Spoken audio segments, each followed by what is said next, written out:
health and mental illnesses. May is Mental Health Month, and today we're joining you all. Nelly and I are coming on with more about mental health.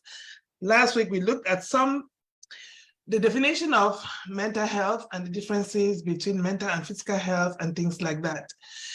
So today it's our second show, and we'll be looking at common mental health problems. Hi, my name is Akwa. I am an early years practitioner, parenting coach. I support children who are delayed in their language development. Welcome, Nelly. Hi, Akwa. Hi, everyone. Thank you so much for today's session, number 28. And like Akwa said, we'll be talking about common mental health problems. So the word common, we have chosen the word common because it's not that it is simple, but it's that the number of people who experience it is so many. So that's why we use the word common. So I am Nelly Kwasunwi, a transformational life coach and a social worker. So thank you, Akwa, and over to you. You're on mute. Yeah, Akwa again, on mute. Thank you, Nelly. Yes, we're looking at common mental health issues. So last week, we looked at mental health, and we said that everybody has mental health, but not everybody has mental illness. And I hope you still remember the difference between those two things. And then we looked at some common, some influences on mental health, like psychosocial influences. We looked at social influences as well. And so today we're just going to look at the common mental health illnesses that are very prevalent in our communities and in the society at large. So I'll hand over to Nelly to give us a general idea of what these are, and then we can have a discussion about it. Okay. So what we'll be doing today is just having a conversation and just sharing our experiences wherever we have, either personal experiences or if we've observed someone with any of the conditions. So I'll just start with Akwa. What are some of the common mental health problems that you know about? The most common one, obviously, is depression that we hear about all the time, which before I came to this country, I knew nothing about. Another one is anxiety, that a lot of, especially young people at the moment, are struggling with anxiety. What else is common? Well, maybe this is not common, but we hear about it, things like psychosis, things like, what else? Panic attacks. Yeah, that's all I can remember for now. I'll need my yeah. script to talk about. Yeah. Thank you so much, Akwa, for that. Yes, you have talked about depression, anxiety, psychosis, and panic attack, which is part of anxiety. And we'll talk a bit more. I know there are some words that we use, for example, depression. Can you give us a bit more what you think of or know about depression? Listen to me. Right, okay, what do I know about depression? Depression, some of the symptoms, well, depression can happen to anybody. And research has shown that at least 1 in 4 people suffer from depression at some point in the population. And I think everybody has, in one way or another, experienced some depressive emotions, even if they've not had clinical depression or they've not been diagnosed with depression as such. So we go through periods where we are sad about life and things happen, and we cannot shift this heavy feeling. because sometimes we just call it, I just feel heavy today. I just feel like I don't want to do anything. But because nobody has diagnosed us, we do not consider ourselves depressed. But most often than not, I think most of us would have experienced depression at some point in our life. So that feeling of sadness, that feeling of not wanting to do anything, that feeling of just wanting to sleep, your face, you're down, you do not know, everything is going fine, but you feel like, why do I feel sad when I should be happy? Everything seems fine. So that's what I think depression is about. Yeah, oh, thank you for that. Sometimes it's easier to describe what the thing is, and that's just what you've done. Because like you have said, before you came into this country, you didn't know anything about depression. That was the same for myself. It was when I came into the UK and I started working as a support worker that I knew of something called depression. When I heard of the word depression, the only thing I knew about was economic depression because I studied that in school. But then when I heard that depression is an illness, I was like, what does that even mean? And it took me some time because I had to do a lot of studying. I was very, very curious to know a bit more about it. And for me, I found knowing more about depression was that it helped me to identify the symptoms that I had gone through for so many years before coming into the UK, and even when I was in the UK. And then I started relating, oh, I had that symptom, I had that symptom, I had that symptom, which we will come into the symptoms in a bit. But one of the symptoms that, I think I had like almost all the symptoms that we'll come to. And when I was studying about depression and I could pick out the symptoms that I was experiencing, that was when I did my self-diagnosis. I was never diagnosed by a psychiatrist to say that I have depression or what, but it was like I self-diagnosed in retrospect because that was what I had experienced. And when I gained the knowledge, I was reflecting my life to realize that, oh, that was actually what was happening with me. Because for me, I just knew that I was sad, but I didn't know what was making me sad. I didn't know there was any explanation deeper than just feeling sad. So yeah, Aqua, that's, you've said it, you've described what depression is. So for now, I'll just talk about some of the symptoms. And when I talk about some of the symptoms, we can take turns to share our personal experiences, because from last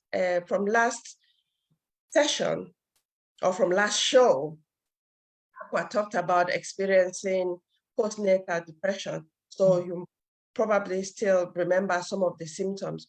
So I'll just list some of the symptoms, and at the end we'll take turns to share our personal experience.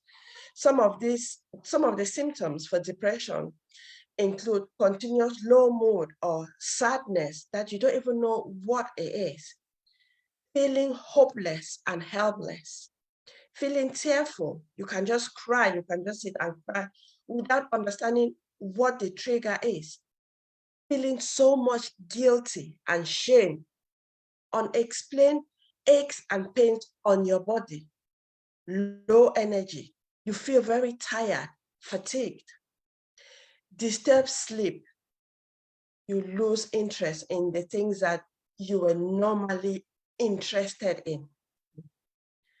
Your hobbies, you don't even like the hobbies that you used to like. And then you isolate yourself because of that low energy. You find that even talking or seeing people is a lot of effort to put in. And then you just like to stay in a dark room because the light itself is so stressful. So these are just some of the symptoms. So Aqua, if you can share any of the symptoms that you experience with postnatal depression, please. Right. So that was like 15 years ago, in the age of my child. I think it was mainly like I didn't want to really do anything with my child, like that joy of having a child, and then I don't know, I'd feed him and put him to lie down and just sit. Like my joy was gone.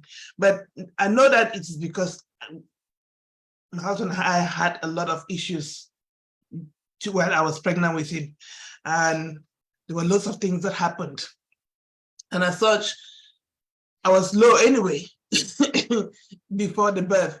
So those contributed to the fact that I didn't have that same kind of joie de vivre, so to speak. I'll do whatever it needed. I took care of him because it's what you do, but I just didn't have that sense of liveliness in me. I was tired a lot. I was just like sitting by myself most of the time. But I can't really remember, it's been a long time, but since then, I'm sure I have been depressed a few times because of what, especially for the past 2 years, I've had some very low moments where it's just like, I just want to disappear. I just want to go somewhere and just be by myself. I don't want to talk to anybody. I snap a lot. That is one thing. I snap, short fuse. I have a short fuse. Things easily irritate me, and people irritate me. Not only things, people irritate me, and I don't want to be around them. So yeah, so those are some of the symptoms that I felt. And when I have things to do, but I just don't feel like doing them. And you sit and you waste a lot of time doing these things that distract you, like maybe just sit there watching TV or on social media scrolling, but not getting in anything that you're scrolling, just scrolling and scrolling and scrolling without any purpose, and wasting a lot of time doing things that are not fruitful. Yeah, so those were some of the things that symptoms for me. Thank you so much for sharing that. And yeah, it's really good for us to share our experiences, because like both of us have shared that we didn't even know when we were experiencing those symptoms because of lack of knowledge. And that's something in our community we don't even know, because we can't even blame our parents because our parents don't even know. No. So they can't teach us what they don't know, or they can't talk about things that they don't even know. So which is why we when we share our personal experiences, is to let you, the viewers, know that some of them, there are symptoms that you might be experiencing. And again, we know if we go back to the different stages of the mental health continuum, the second stage is the problem. A lot of people live within that second range, which is the problem point.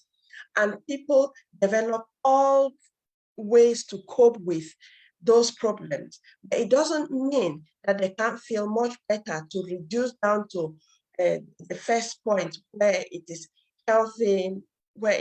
healthy, mental health. So we still cope anyway.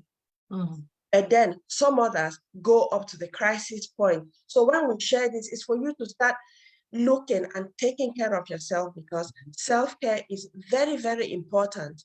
Because if you know how to take care of yourself, then you'll be able to eliminate a lot of things that will push you up to experiencing the depression or anxiety or any uncomfortable or undesirable mental health related illnesses.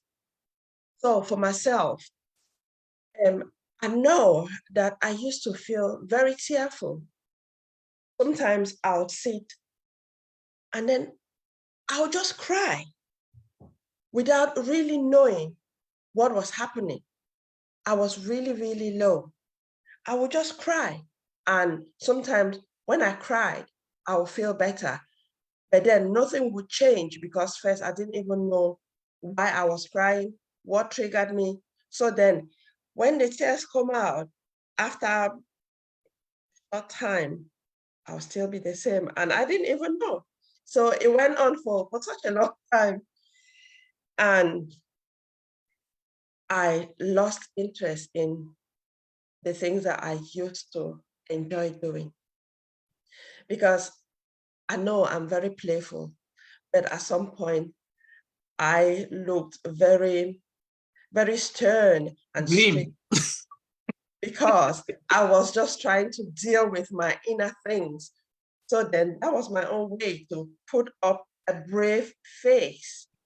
But inside, those who knew me, they knew that they could see that it wasn't me, because I like to be very, very playful, because my childlike side of me is dominating who I am, and I'm just so happy with that. So just going forward and backwards, I could realize I could notice the differences. Then most of the time I felt tired because of low energy. And then I blamed myself for everything.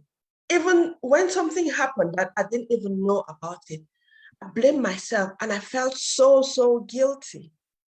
So, so guilty. And then I am an introvert, but I took that as an advantage to say, I just prefer to sit by my own. I don't even visit family. I don't visit friends. I'm just happy by my own, because even when I was in primary, most people used to address me as being shy. But then when I was feeling very low, I didn't even have the interest. It didn't even occur to me most of the time that I could talk to someone, because since I felt that guilt, I was thinking that if I go to talk to someone, probably I'll be taking my burden and put on that person. And probably they have too much of their own things to do. You know, it was just in a circle, in a circle. And then obviously I developed that sense of helplessness. Helplessness. So I was just like, okay, whatever happens, happens. And then that drive was not there. So which is why I said, at the time, I ticked a lot of the boxes, the symptoms of depression, which is why I self-diagnosed myself in retrospect that I suffered from depression for so many years. And then I preferred, I am an Sorry, trying to share. Okay, so we are still on depression. Is there any other symptoms that you want to talk about that you experienced? I cannot really remember. I'm not somebody who cries easily. So if you see me crying, know that I am really angry, and the consequences of that cry, somebody will have to pay. So so that's not one of my symptoms. Yeah. No. Okay. Okay. So thank you for that. I think I know when we talk of depression, you talked about anxiety. Could we talk a bit about anxiety? The symptoms are similar, depression and anxiety. The symptoms are similar, but they are slightly different. So if we can just not go into much details, because yeah. Right. Anxiety. For me, I don't think I've really experienced anxiety as such, but maybe I have. Maybe I have. Anxiety, let's say in 2020, when they decided that when we came into this house, I started having palpitations. Like out of nowhere, I was having palpitations. And I called the GP and we had a chat. Nothing had really changed apart from the fact that we had moved house. And I'm like, So they said, go do ECG and all those things. And I went and did it, but everything was fine. My heart was fine and everything. Mhm. And then when COVID started, and they said it was just before COVID started. And then when COVID started, it increased. And the thought of working at home made me anxious because of my condition at that time, the stresses that we had at home and things like that. So I think that's the most that I've felt about anxiety. And then when I started working at home, I saw that, oh, it wasn't as bad as I thought it would be. And I enjoyed it.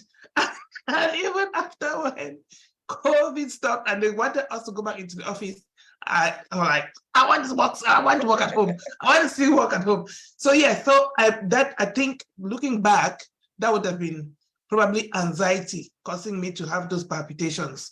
Whereas otherwise, it's just the only things that when I'm anxious is usually when I have to have a difficult conversation. They have that nervousness in your stomach and you worry, but after I've had that conversation, it's gone. So I've not really suffered from anxiety as a mental illness as such, like I did with depression. But yeah, I don't know whether that answers your question, but yeah, mute.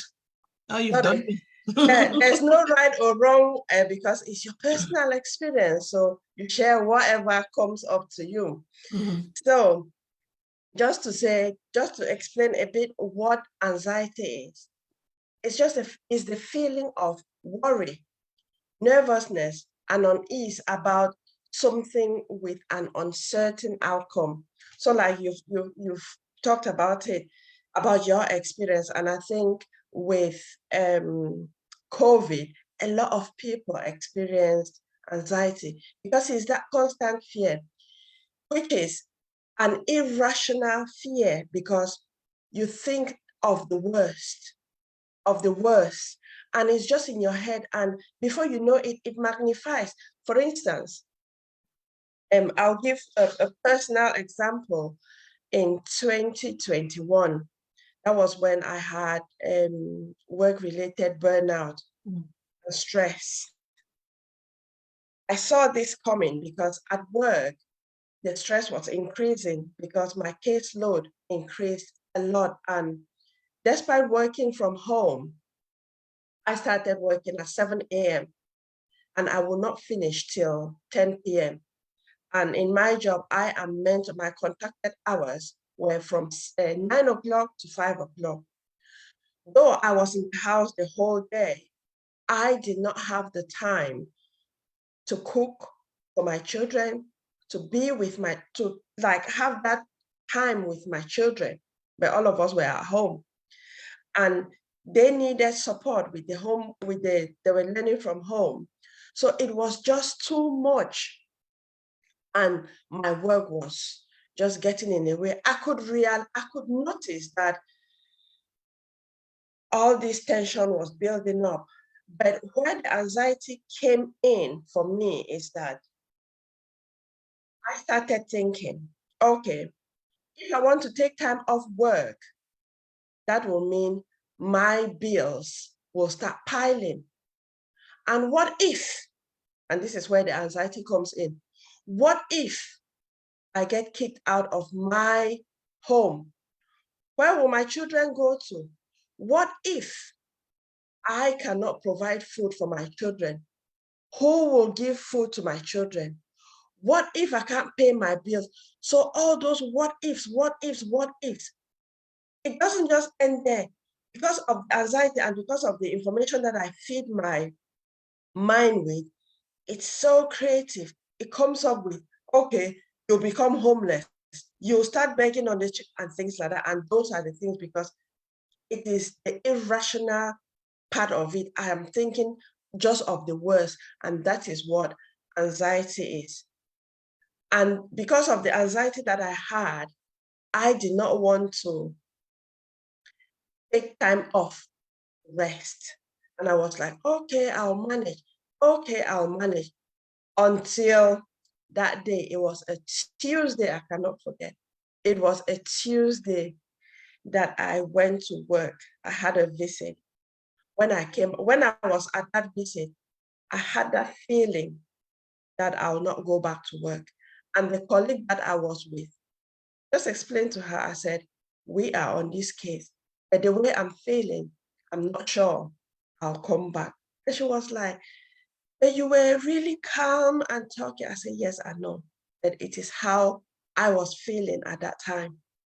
Because I was a social worker and this colleague was the support worker. So after the visit, I always like to have debriefs. So it was during that debrief that I told her. And when I came that night, because I had not been sleeping properly, I had not been eating, I came that night and the whole night I did not sleep. I was just turning and turning in bed. When I had a shower, nothing changed. I couldn't even eat. And by the time I woke up in the morning, my head was pumping because I had not been sleeping for a number of days. And that Tuesday night, I did not sleep at all, to the extent that I had to go to my GP because I needed sick notes and the way I was feeling. So my doctor prescribed me medication. And he said, I'm suffering from insomnia. He prescribed Zopiclone. And while I was there, I was just thinking, me on a sleeping medication. While I was at my doctor's, it was not registering because I could not believe that it was me to start taking medication for insomnia. Anyway, when the doctor prescribed the medication, I went to the pharmacy and collected the medication. And on my way, I told myself, I will try any other thing rather than going on that medication. When I came back, I was like, I have been working in the mental health sector for so many years. I know the side effects of these things and how addicted the medications can be. And when I came, I folded the medication in the pack as it's given at the pharmacy. I never opened it. I just kept it to the side and I said, I will try something else. And that was when I got into meditation. And I was like, every evening, I took upon myself to have that me time. And that really helped me because I told my children, I said, this time from 9 o'clock, it is my time. If you want to talk to me about anything, it should be before 9 o'clock. But when it's 9 o'clock, I don't want any of you in my bedroom. I don't want any of you to disturb me. And because they had experienced, had witnessed what I was going through, they respected it, though, children will always be children. Sometimes they will come and they'll be like, oh, Mom, I just need this. And I'm so proud that I was strict on that boundary because I was like, if it's not an emergency, go. And that really helped me. So it's not long ago that I was going through my stuff and I saw the Zopiclone and I was like, I was still in the bag because I did not open it. It was still there. And I was like, okay. I was happy I didn't take the medication because probably I could have been in a different space now. And I know where I am now. But when I say this, I say this is not a recommendation for you who is on any medication, because I am not a medical practitioner, and I chose not to take that medication at my own risk because I had a plan B. So if you are on medication, please don't just stop taking your medication because your doctor knows why they have prescribed that medication. Yeah, I know I've explained it's quite long, but I thought it was necessary to bring in the little points. No, it is important. It's important, and you've given that disclaimer as well, which is quite important because we're not here to give people medical advice or anything like that. We're sharing our experiences, and the thing is, what comes out of it is that medication is not always should not always be the first thing, because that was, you went to the doctors and that was the first thing that they gave you, sleeping tablets. They didn't talk about maybe alternative things that you could do, because sometimes we take the easy option, just pop a pill, but we do not go down to say, but what caused this anxiety? Why are we struggling so much? What are the alternatives that we could use, or what other things that can we do to alleviate this issue? Because most often than not, when we talk about things, when we have information about things, that we always find alternative methods of dealing with them. So yeah, so hope we think about that, our viewers as well, so that when we go to the doctors, if the first thing they give you is a medication, you ask the question, are there other things that I could do other than take medication? What else could I be doing that could alleviate this problem? Yeah, thank you. Yeah, thank you for that addition, Aqua, because when we talk about physical health can impact our mental and emotional health, and vice versa. So I always go back to our roots, because my roots are just me. And like an African from Cameroon, our knowledge base is very limited. When we talk about health, yes, we can talk about physical health. Everyone can say physical health, like we talked about last week. But mental health, there are still lots and lots of stigma around mental and emotional health. So we don't talk about it yet, we experience it. So this is something we need to think about. If you go, okay, let's say you have aches and pains, and you go to your doctor and you say, doctor, I have aches and pains. You'll be given painkillers for aches and pains. But where are the aches and pains coming from? What is the cause of it? It could be anxious about something, and then because it is energy that you absorb, it comes out as aches and pains. But then if the doctor or you don't explain what actually it is, because you just know that it's aches and pains, the doctor will give you medicine for aches and pains. But if you go into learning, that education, because we have a lot of self-help books, go to read, find out more. You will start to put one and two together, that things have changed in my life. And most of them, or some of them, I'm not so happy. Probably this is what is leading up to.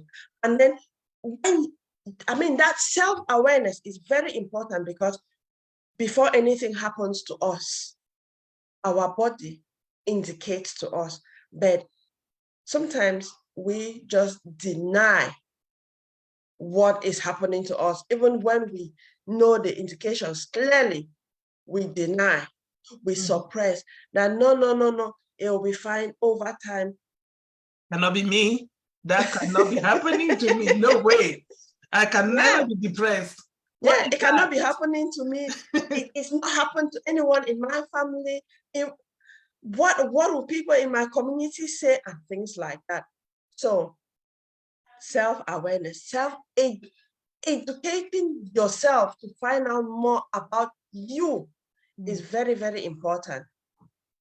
Because don't stop yourself to learn. Learning is a continuous process.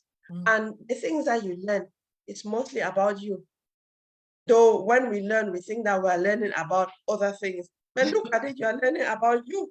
And when you learn about you, you have learned about everything.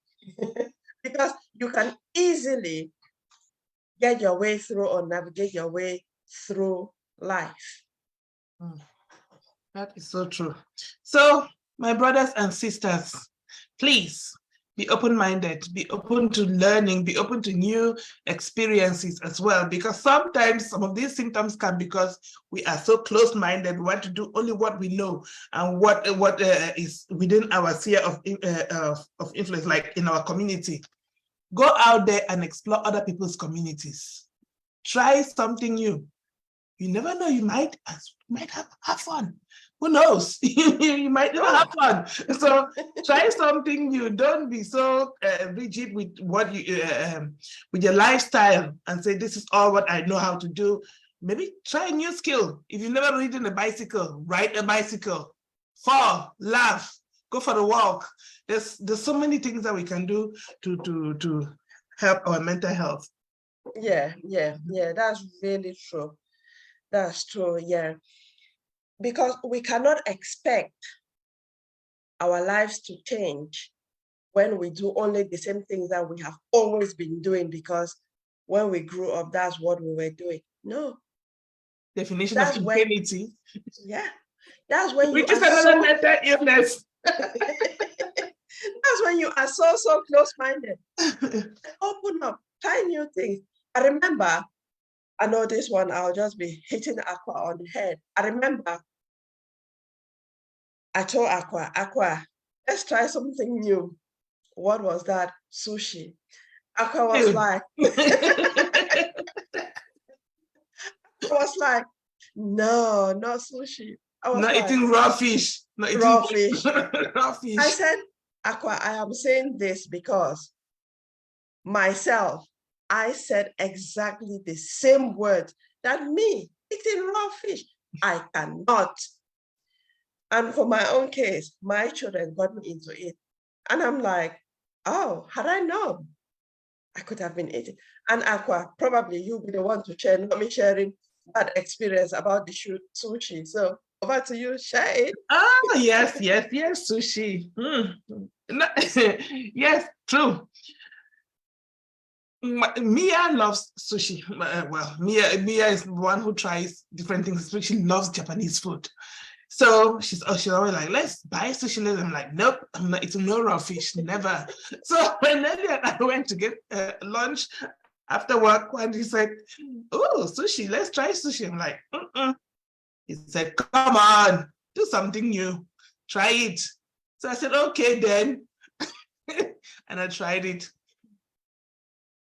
And how was it?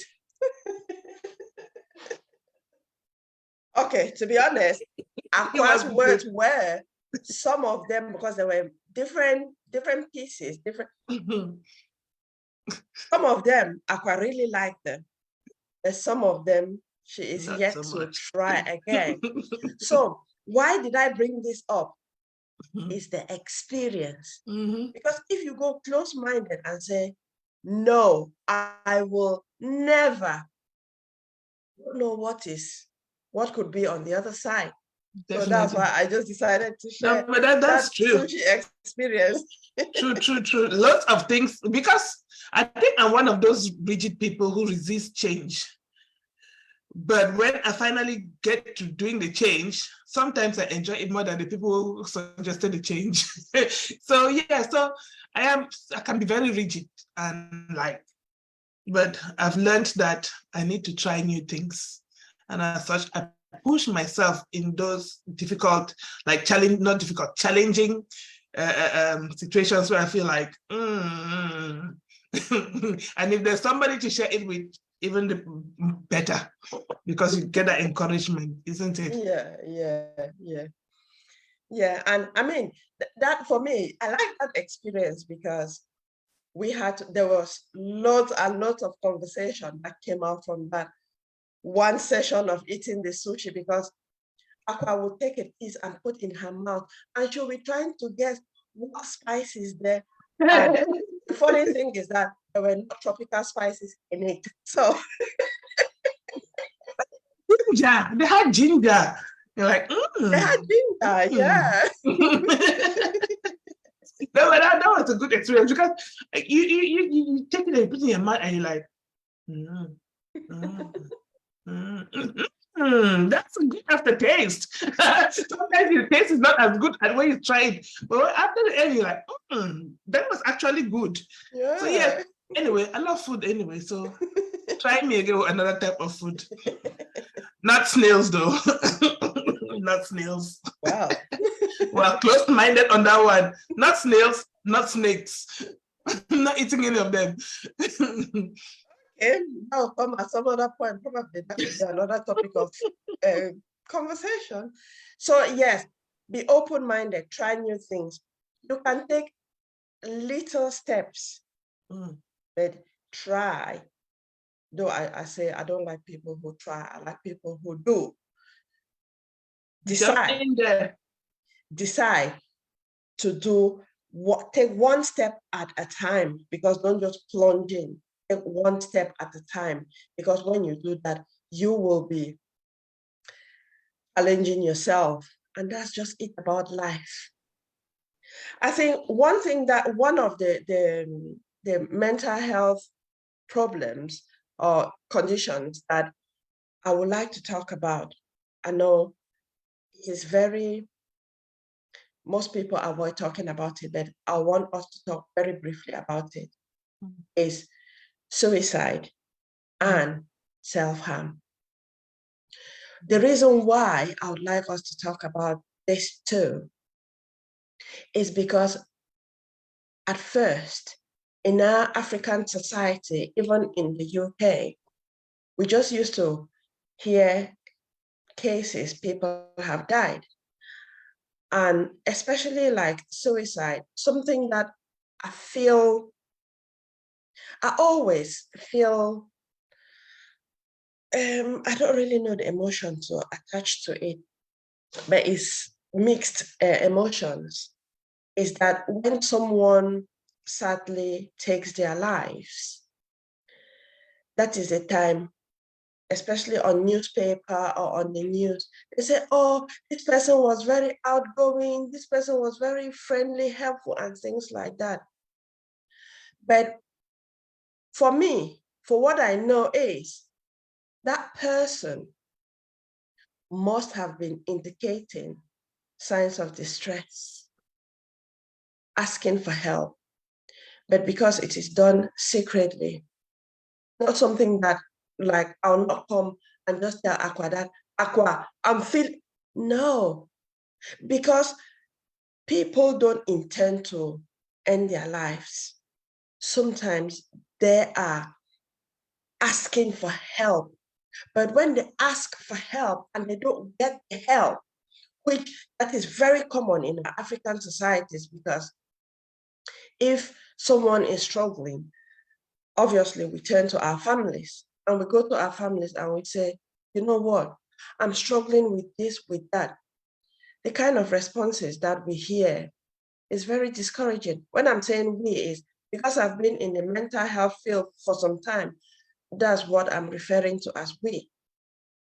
But the kind of responses that people in distress get from family members who are meant to be protecting and supporting them is, oh, don't worry, you'll be fine.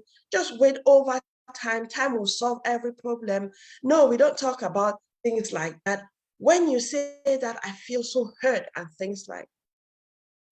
So imagine if I'm in distress and I come to you and I say, this is what I'm going through. And then you don't even take the time to understand what the causes are. But you go and you instead tell me how you feel, how you are disturbed when I tell you things like that.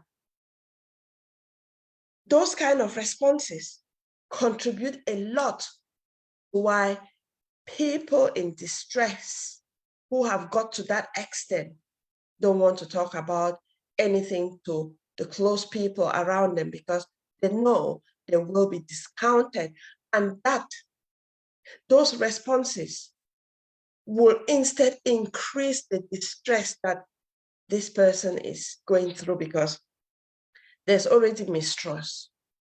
They're already feeling low. And then you just throw them. It's like you just reject them for their problems, for the problems they are experiencing. So which is why I just thought, let's talk about it. We're not going into details because it's very sensitive. We can't even go into details here. But just to talk about, just to raise awareness. So if you can see signs that someone is in distress, if you, as a family member, you don't know how to support this person, then find out more. But what I would suggest for you to do is, if this person comes and says they are in distress, instead of you digging, what is happening? Why didn't you do this? Why didn't you do that? Why? Instead of questioning the person around the distress, ask the person, what do they want instead? Because when you ask that question, you are taking them away, you are changing their focus. You are taking them away from that problem to a solution in a way. And then if they tell you what they want instead, start finding out what actions they can take to achieve what they want. If you do that, you might not even realize how much you have saved the situation. Because then that moment of change of focus can just be what a person wants. Because it's not that at that time they just want to end their lives. It's just that they don't see any way out. But if you help them to see that whatever they want to achieve, there's a way out, you will be amazed by what that change in focus can do in someone's. So Aqua, on that, I don't know if you have anything else to add. Yes, suicide is like a major public health issue and it is not confined to the poor. It can happen to anybody at any level, children, adults, rich, poor, anybody, any community. It happens to everybody, and like every other mental health issue as well. So it's important to be aware of what people are going through. Like I said, if somebody discloses to you, sometimes people will not come and disclose overtly that this is what I'm planning to do. They'll express themselves in other ways. They'll maybe start engaging in some harmful kind of behaviors. Maybe start doing things like drugs or drinking more, or just become more promiscuous, or just engage in harmful behavior. Sometimes they start self-harming without even intending to really hurt themselves, but they're trying to get that emotional release out in a physical way. Because if you're feeling physical pain, it's a distraction from the mental pain, because you have something else to focus on.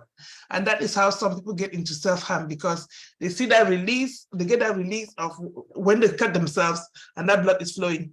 They stop thinking about whatever was obsessing them in their minds and start focusing on healing that wound.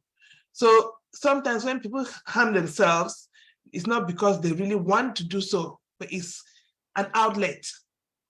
And I never really understood this for a long time, and it is one of those things as well that I never knew existed until I came to this country. And so I got friends who I know people who have self-harmed, and I'm asking, how? I had no understanding of, I didn't even have the concept in my mind to think that somebody would deliberately do that. Obviously, I'd heard about suicide because in my country, they talk about it. And from my community, especially, they think the people a lot take their own lives and by hanging. And it's an abomination, actually. And if you, when somebody hangs themselves on a plot of land, nobody uses that plot of land.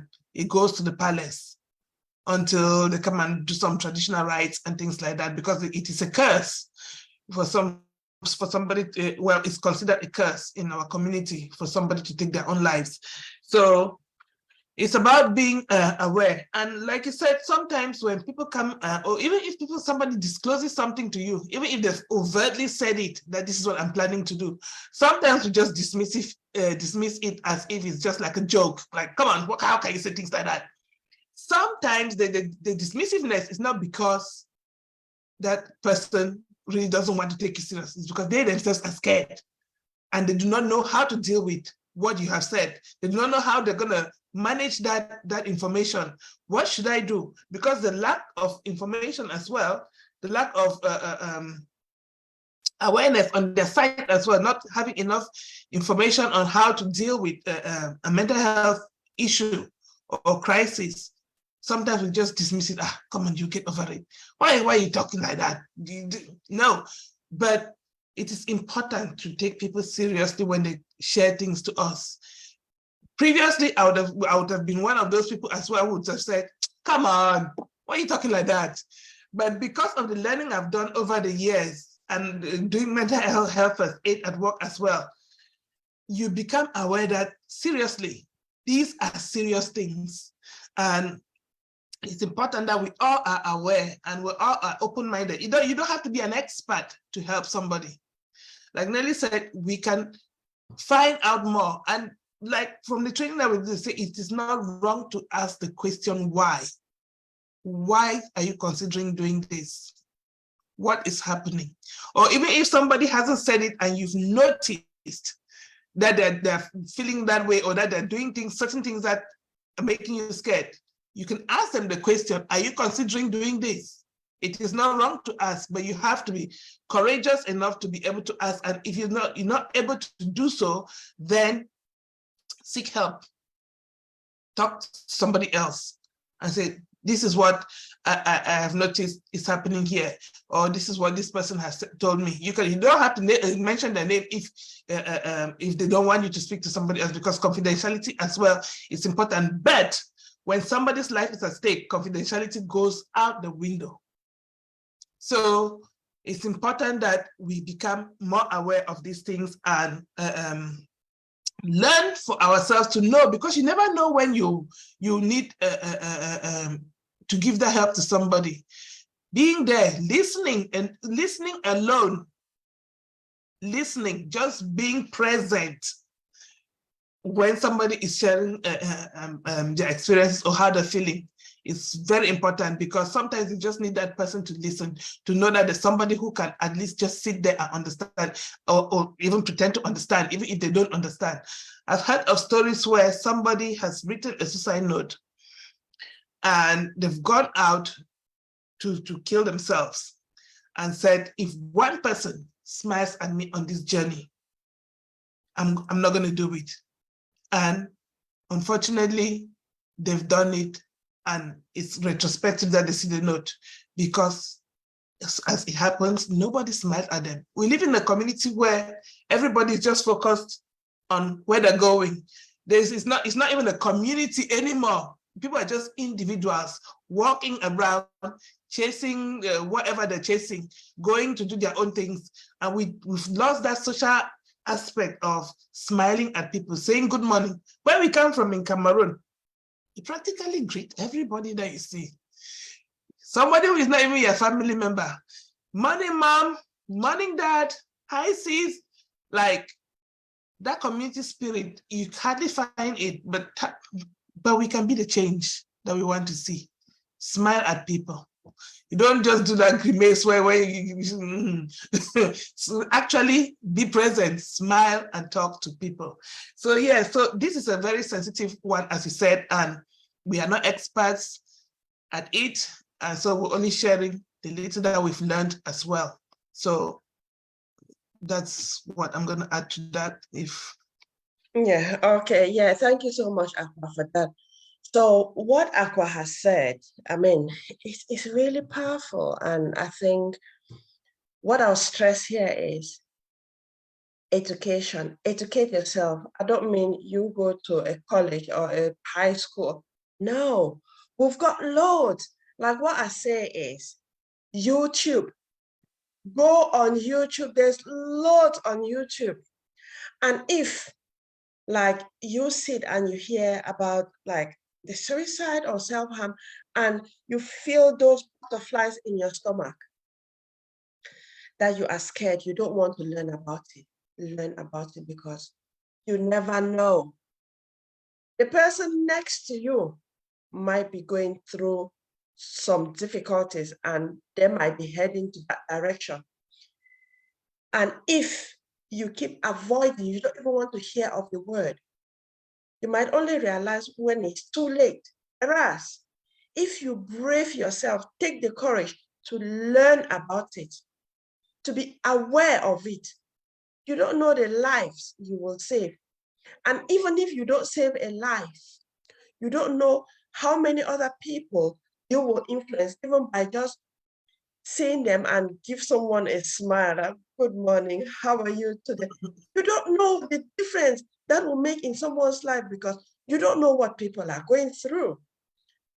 People are walking, but the things that are going on in their heads, if you open them, probably you'll feel the house, but they just go on with them. So self-education is very, very important. Very, very important. Mm. And just to add a bit more on the self-harm, when we talk of self-harm, sometimes we think it's just about hurting yourself, but there are many different ways of self-harm. You can burn yourself, even taking alcohol, drugs. That is self-harm because you are poisoning yourself. Because what is alcohol? You are putting some chemicals in your body. What are drugs? Still some chemicals in your body. That all goes down to self-harm. And all of this, Aqua had already said it is, people use these coping mechanisms to deal with their emotions. But then some of the consequences are too bad. And sometimes it's not even the suicide. Sometimes it's those behaviors that eventually kill you, and not even the actual you taking your life. Yes. You've taken it in a roundabout way. Yeah. And if, like, we have, Aqua and myself have decided to talk about mental health the whole of May, which is Mental Health Month, is because we know where we come from. In our community, we don't talk about mental health. We don't talk about emotional health. And like now, the rate at which these topics are coming up is increasing. And unfortunately, is the number of cases of those who have successfully taken their lives that are coming up. Because in our community, back in Africa, in Cameroon, I don't know much about other countries, but I know in Cameroon, Nigeria, they link it to witchcraft and spirituality. Those were at that time when there was the lack of knowledge. But now we have so much knowledge and it keeps developing. So let's be open to learn about these things. It is not that something that I've heard that, I mean, I would say it because it's what people say, is that it is white man's knowledge. No, it's not. It's not. Because we experience it. It's just that the knowledge about, they're teaching us what is going on with us, but they're not, if we want to take on what their own implementations, that's up to us, but they are raising awareness. Let's raise awareness. All knowledge needs to be filtered. If you hear something, you need to filter it. Does this sit well with me? Is this something that I need to know more about, or is this something that I'll reject it? So instead of spending time gossiping that this person did this, that person did that, take that time instead to learn. Go on YouTube. There's so many materials on YouTube. And the good thing is most of them are free. So it's not like you don't have the money. The only thing you don't have is you don't have the interest to grow yourself. And then you just remain where you are. So thank you so much. I know this topic, I can talk about it for the whole day because because it's something I just want people to talk about mental health freely, because I know I struggled at one point to talk about mental health, because in my community we didn't talk about it, and even when I started talking about it, people told me not to talk about it. And now I've just got to that stage. I can talk about it like any other conversation. And and that is what I like I like my community. Let's make our community mental health friendly. Let's talk about it openly, because in a way, we will be getting solutions to the problem. Because sometimes it's just that we don't talk about it. And because it stays on in our head, our minds just create and recreate and recreate. And then before we know it, it's too late. But unfortunately, it'll just be in our head. But when we talk about it, it's just like, oh, the air is gone. And then sometimes you might start searching, oh, why? I thought I was angry, or I thought I was upset. Then you don't even know why that feeling or that emotion has gone to. It's because it's just air, it's just energy. You've talked about it.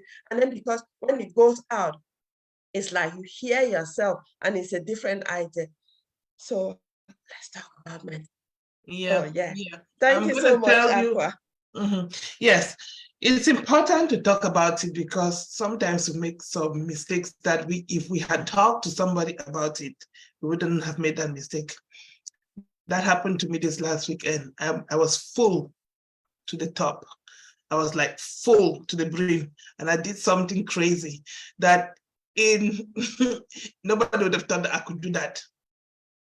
And when I spoke to my friend, she said, Aqua, you acted out of character. You acted totally out of character. Stop doing that.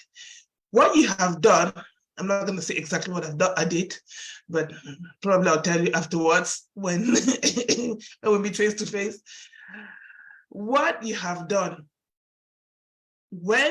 don't put yourself in a position that when the counting somebody's things that they've done, they count yours as well, as in the counting somebody's sin and counting yours because you reacted and your response was as bad as what they did.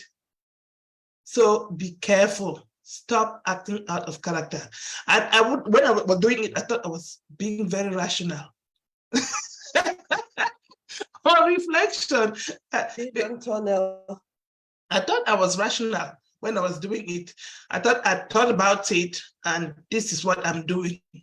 And I'm doing it. I'm not talking to anybody, because I know that if I talk to my friends, they're going to say, don't do it. And I was determined to do what I did. So what I'm saying is talking helps. And though I finally talked to my friends and they said, okay, this is what you've done. Yes, you've done it. But next time, before you do any crazy thing like that anymore, talk to somebody, which obviously I already knew, but because I already told myself that I'm not telling anybody before I do it, I knew that it was the wrong thing to do, isn't it? Because if it's something that you know that your friends are going to frown on, people who care about you are going to frown on you having done that, irrespective of what triggered you, then yeah. So I recognize that I've done something wrong and I apologize for it, but it doesn't change the fact that I did it. So yeah. Yeah, thank you for sharing that. Everyone has free will. So the choice is ours. But whatever you do, whether good or bad, a consequence always follows. And whatever direction you choose, be mindful of the consequences, because when the consequences comes, don't look for someone to help you. So it's better talk about it so people around you. That's why it's good to have a supportive network. So when you know you are in a way that is out of character, people can support you to say, okay, instead of just acting, take a step back. So it gives you that breathing space, because like when you were talking about, you were bent on doing what, or you thought it was rational, it's because of that vision tunnel. Because when you are in a negative state of mind, the only thing you think about is that problem. And the problem is just there in front of you. You don't even see if there's something to the right or something to the left. It's just that problem. But then if you have that support network and they support you, they can change your focus from that problem to something else. And this is where the difference comes from, because it's not that they don't want you to solve the problem, but it's because they want you to change your focus, and instead of focusing on the problem, check on different solution options. So then you can pick from there. So yeah, this can be something else that we can talk and talk and talk. And so I'm mindful, I'm mindful of time. yes, So, yes. So just to summarize what we've talked about common mental health problems, and we've talked about depression, anxiety, suicide, and self-harm. There are many others, but these are just a few that we had the time to talk about. And we talked about the symptoms, which means from those symptoms, you can easily pick on the early warning signs, because our bodies always indicate what is not working well. And if you are close to someone and they start acting out of character, you can easily pick that up and have the courage to ask them what is going on.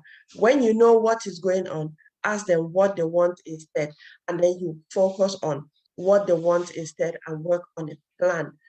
And besides that, take some time to learn about yourself, learn about the things that are going on. Mental health is something that everyone experiences, and it's very different from mental health illness. So let's learn about mental health and emotional health. So we talk about them because these are things that we experience, rather than running away and responding to the people we care about in a way that they feel rejected, and then it's not helpful. Instead, it increases their distress or a feeling of not being accepted, that will push them to do what they plan to do. So I think, in summary, that's what I can remember. Yes. Thank you, Nelly. Thank you for this topic again. For mental health, and as moms, as individuals, as women, we face a lot of these things as well. Our challenges are great, but I think just to add there, I think it's the whole everyone, because it's not just women, it's not just moms. You have that, you have men, you have children, you have young people, you have older people. It's just everyone. It's everyone, but I'm focusing on us here because I know my journey. I know a lot of women who are going through the same thing that I'm going through. And as such, I want to support them. In as much as I want to support everybody, I cannot support everybody. No, you can't. I want us to focus on, like, if you have, we have particular things that worry us as women, as moms, as wives for some people, as aunties, uncles. As women, we have our own specific challenges that are to us as women, because everybody experiences mental health, but everybody experiences it in a particular way. And it can be gender specific, because women will handle it sometimes differently than men. And as such, I would like us to support one another. Have the community around you who can hold you accountable, who can speak truth to you in those difficult times, irrespective of the fact that it may hurt, because you want people around you who can make you come up higher. You don't want people around you who are just going to say, yes, pat you on the back. Yeah, you did that, and so what? No, have people around you who will tell you straight in your face that, Aqua, what you did was wrong. And I like that. And I've got the community of friends who do that to me. And sometimes I'm like, don't talk to me.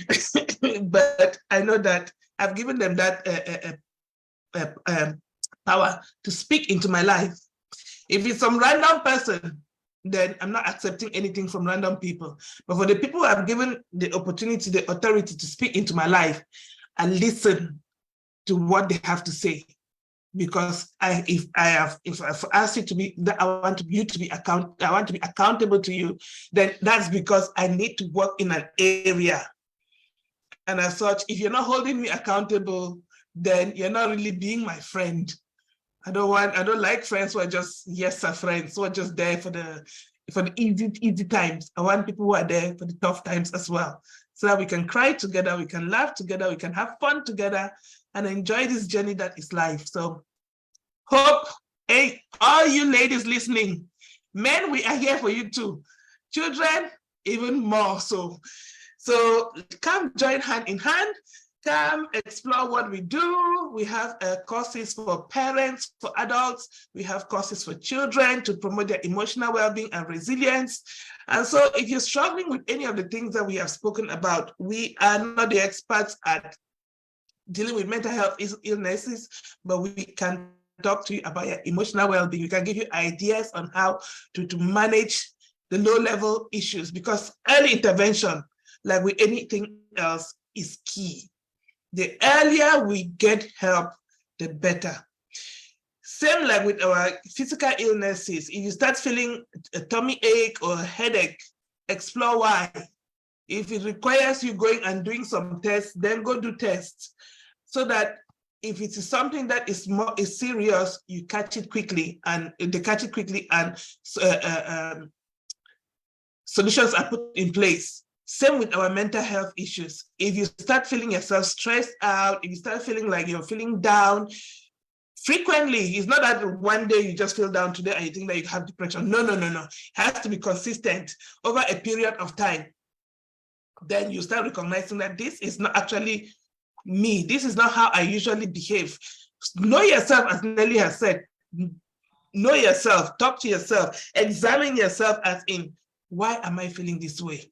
And if you know that it is something that is becoming is a bit more stressful, talk to somebody about it. There's help out there. There's MenCap, there's Mind, there's lots of information. Samaritans, who you can talk to on the phone anonymously. You don't have to talk to people that you know. There's information out there that can help you to discuss these things anonymously, so that, because that's one thing in our community, people are scared of sharing their experiences because they feel that they'll be stigmatized, people gossip about it. So irrespective, if you don't want to talk to people that you know, there is help out there that can be anonymous. So get help with the issue if you have any mental health issues, because that is your strength. Asking for help is strength. It's not a weakness. So that's what I'm going to share with that. Okay, Aqua, thank you so much. And thank you for watching. So to find out more about us, visit our website on www.handhandcommunitycic.com. I repeat, www.handhandcommunitycic.com, or send us a direct message on Facebook or on any of the social media handles. Thank you so much, and see you next week. Oh, just to remind, next week from the 15th to the 21st is Mental Health Week, and the theme for this year is anxiety.